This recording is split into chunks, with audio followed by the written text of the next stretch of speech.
Hi everyone, welcome back to my channel. If you're new here, my name is Zach. I'm going to be a senior at UMass Amherst. I'm studying journalism, public relations, and Spanish, and I studied abroad in Alicante, Spain in the fall of 2022 when I was a junior. I decided to make this video because I want to give all my insights and everything I learned to help you better prepare. I was one of those people that watched probably every single video on YouTube about studying abroad, specifically in Spain, but I learned a lot. This is just for you to kind of have everything in one video. I'm assuming that you're probably interested in studying abroad in Spain. A lot of this stuff can be applied to other countries in Europe, but because from my experience, I'm mostly just gonna be talking about what I learned in Spain. So first, you wanna find a program that's right for you. I suggest going to your college or university's study abroad page, and they usually have a portal and you can put in the information you want, the city, the courses, the term that you're looking for, and it'll give you the results. Usually there'll be a program like API or USAC or CA that are like an external program that works with your school, but others may be like there are direct UMass programs abroad. It's usually more popular to do an external program. I chose USAC Alicante for a number of reasons. I knew I wanted to be in Spain. I knew I wanted to be on the beach. I knew I wanted a smaller city, not Madrid or Barcelona. As amazing as those cities are, I just wanted to feel like I actually lived in the place and I wasn't just always a tourist. USAC was also the cheapest option I found for a full semester. Their tuition was less than my tuition at UMass that I normally pay with my financial aid, so I knew that I could use that extra money to pay for things like flights and other out-of-pocket expenses. When you're deciding on your program, it's also super important that you sit down with your family or whoever contributes to funding your education to talk about the budget, because it's definitely important to realize how kind of expensive things can get. At first I was like, oh, this is cheaper than a semester at UMass.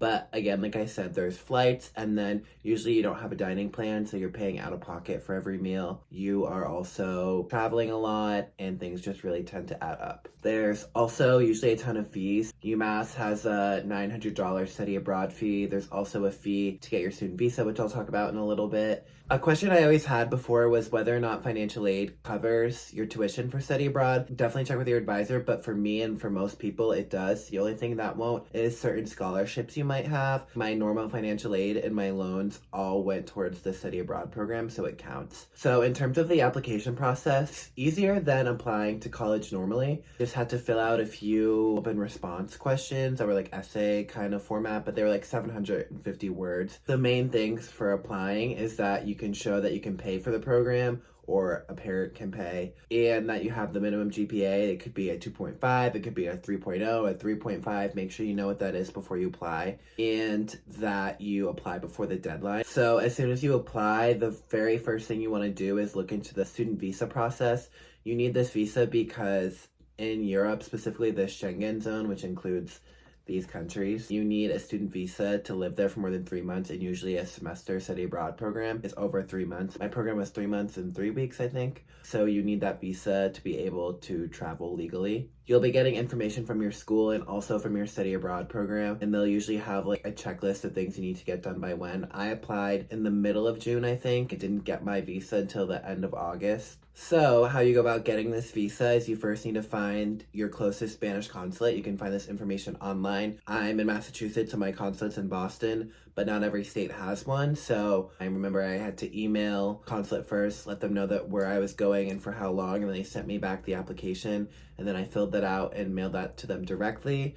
But some programs offer a group visa submission, so you send your information to the program instead of the consulate directly, and they do all the work for you, whereas I did the work myself. But you get it either way, it just depends on what your program offers. Do it as early as you possibly can. You do not want to be 2 weeks before you're leaving wondering where my visa is.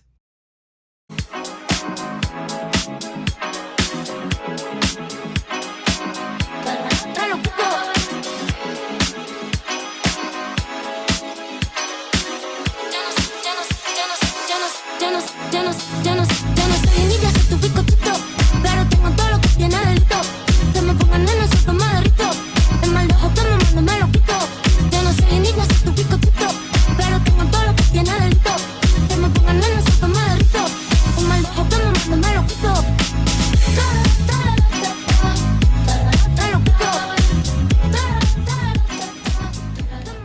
Another thing to look in the summer before you go is your phone plan and what kind of international phone plan that your provider gives you. I have Verizon and it was not good at all. It was like $100 a month, and that is a lot of money, and it only gave you 5 gigabytes for the month, and that is not a lot at all. Or it was $10 a day, which would have been like $1,000. So both of those were like no can do. I went the route that most people go on, is to get a international SIM card once you're in your country that you're studying in. In Spain, the like providers are Orange, Movistar, Vodafone. You get a prepaid SIM card, and the benefit is it's like 20 euros a month and you get unlimited. It does change your phone number, but I had no problem texting my parents and my friends from home. I was still in the group chats because your phone still recognizes your number, so I didn't have problems with that. The only thing is you need to use like a Google Authenticator before you switch your SIM card, so that way all texts that are sent to your American phone number are not lost. I couldn't get into like my banking app because it sent a code to my phone number or my school website, and that was like a lot of stress, so make sure you do that before. Also, over the summer, you're probably going to be selecting your courses. Check with your advisor to see which courses will count.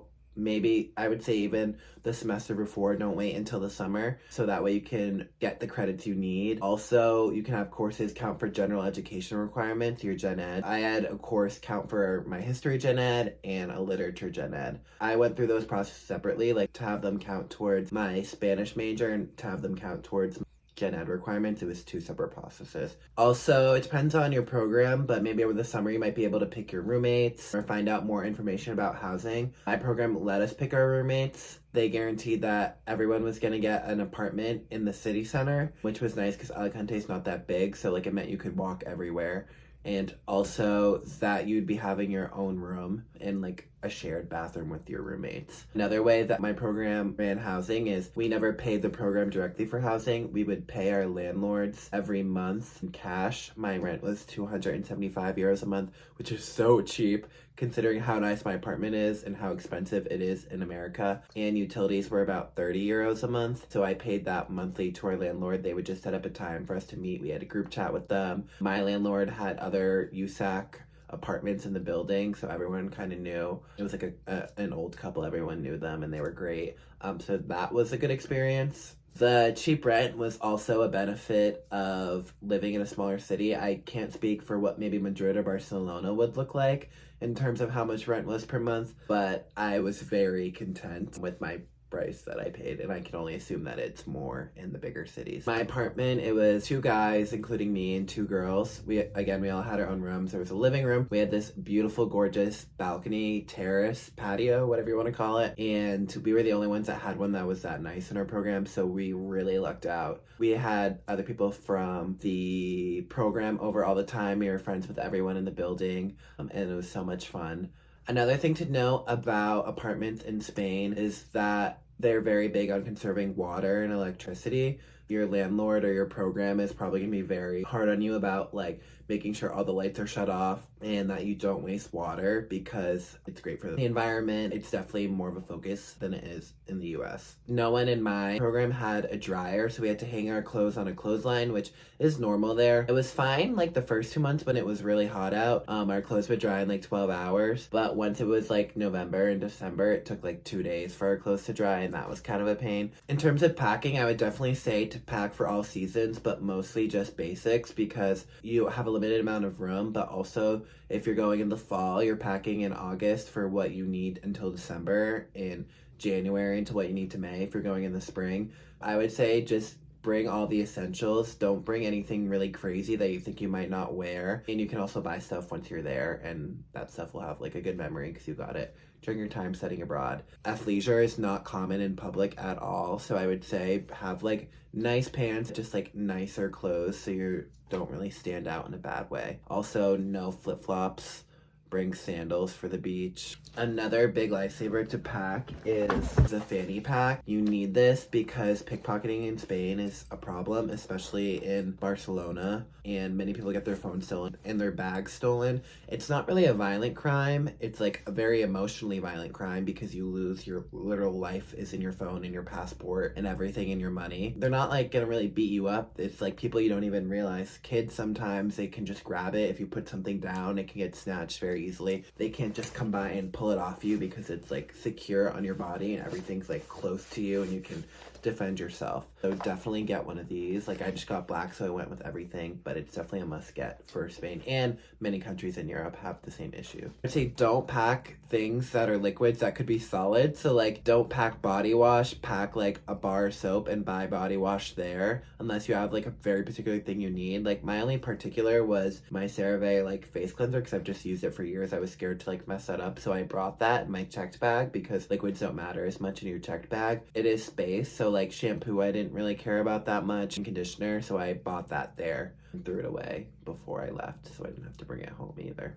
Also, like the big thing is to have your passport, but don't forget your license either, because when you go to bars and clubs, like you show your ID, you can just show your license instead of bringing your passport, because that is a lot worse to lose than your license. I would also say bring a reusable water bottle. Don't be the person that's like walking around with the huge plastic water bottle that you just look like a tourist. Also, a padlock. You can use it for your suitcase, and then if you're staying in hostels, you can use it on the lockers there because they don't always provide them. Bring a big backpack because a lot of the cheap flights you may be booking don't have carry-on included, and you can only bring a backpack, so make sure that that's like a good size for you so you can bring everything you need. Also, this is different depending on whether or not you're going with friends or alone. I went alone and I had to make new friends, and that can be stressful. People will usually start making group chats or texting like during the summer. Definitely just keep an open mind for everyone. You don't know how people are or really who they are until you meet them. So try not to make any judgments beforehand and just be nice to everyone, and you'll have the best experience. That's my advice for that, because I can be judgmental.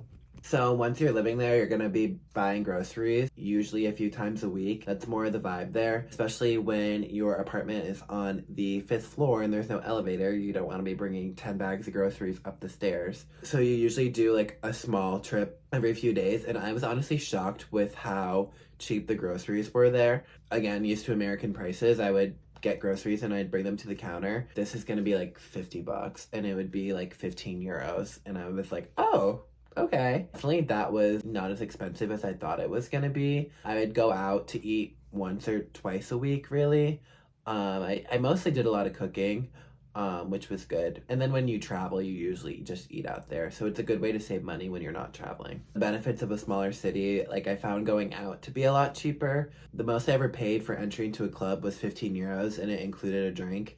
And I would get shots for €1 at like a fun bar beforehand, and like I definitely was drinking for cheap, but it's also kind of works out because in America it's a lot of like pregame house party, but house parties don't really exist there because everyone lives in apartments and they're very big on the noise level in the home. More common to like pregame out at a bar, but because the prices are cheaper, you're more able to do that. I cannot emphasize enough how nice it is to just be able to leave your apartment, walk 10 minutes to the club, 5 minutes to another bar, walk home. It's just so nice because you're also saving money that way. You're not having to Uber or get a taxi. Where I was, I could just walk. It's a little bit different in bigger cities. You might have to Uber or take a taxi. I didn't have to, so like it just was the best feeling ever, especially coming from cold New England. I would also say like a suggestion for things to do once you're there is to do the things that local people your age would be doing. For example, going to the movie theaters, going to the mall, going to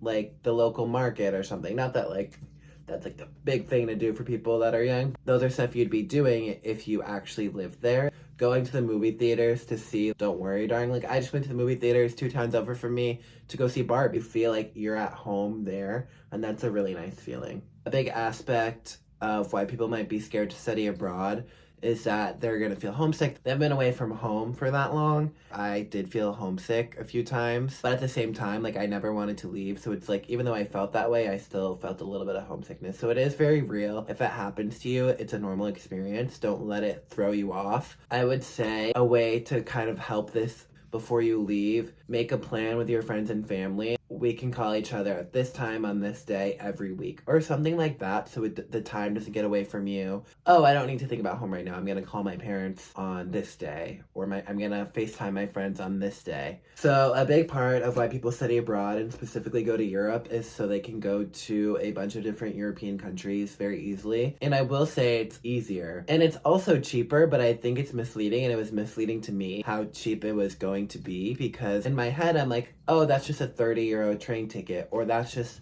a 50 euro flight, and then I think like that's it. But then you don't always take into account the transportation to the airport, the transportation to the hostel or the Airbnb or the hotel. Getting tickets to go to museums can add up, or like having to eat out for every meal because you're not grocery shopping. Like, definitely take those things into account too, so you don't break the bank. Something though that I've been seeing a lot in discourse around studying abroad is to not travel every weekend, and I totally agree with that. Times you have in your host city is going to make you feel like you truly live there, compared to going to another city and feeling like a tourist. Stand by that wholeheartedly. I did travel. I traveled mostly in Spain and in Portugal. I knew I made the right decision with my host city because I didn't want to leave sometimes. I'm like, I could go to the city, but I'm having so much fun here. Why would I necessarily leave?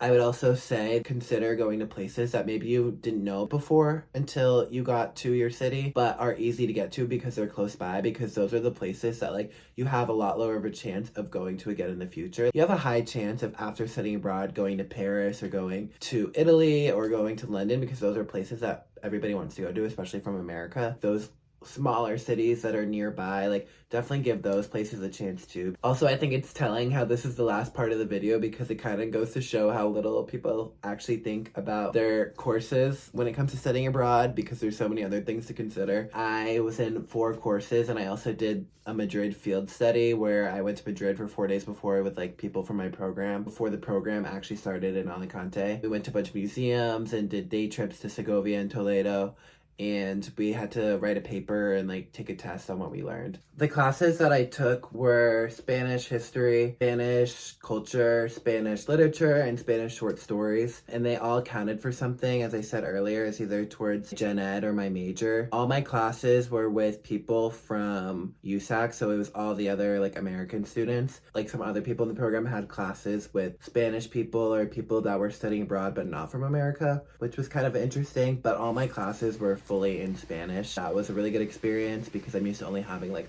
1 class in Spanish every semester at UMass.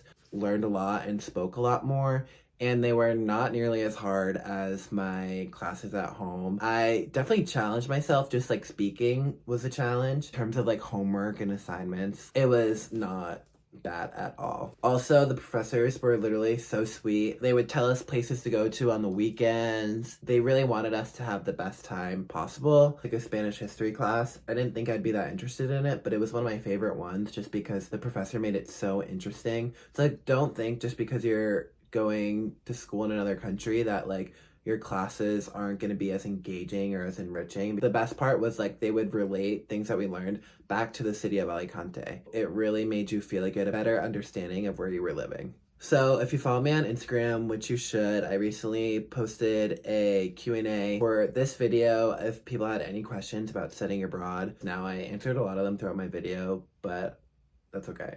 Okay, so the first question is, do you have any regrets? I think that's a really important question because yes, I do, but at the same time, you're always gonna have some kind of feeling of regret when it's impossible to do everything, but you put the expectation that you will. You're never gonna see everything you want to, and that's okay. You just have to be appreciative of the time that you did have, and if anything, not seeing everything just makes you want to travel more in the future. Not everybody gets this opportunity and this experience, and if you are able to, you are one of the luckiest people on earth, including myself. I consider myself that because it truly changed my life for the better. So another question that I had was, what would you say to someone who's on the fence about studying abroad? And I would say that if you're on the fence, that in some way you enjoy traveling, getting to know another culture, having those experiences. If you have the resources and the time, I would say you need to figure out a way to do it. This was another one of the questions, but I do think that J terms and summer terms are worth it. Just being able to get that experience, it's better than nothing. If you can't with your major study abroad for a whole semester, like I would seriously consider one of those options. All right, so I hope this video was helpful. I really enjoyed putting it together and being able to share my experience because there's nothing a person who studied abroad loves more than to talk about their experience. If you have any more questions, let me know in the comments. I hope you have the best time ever.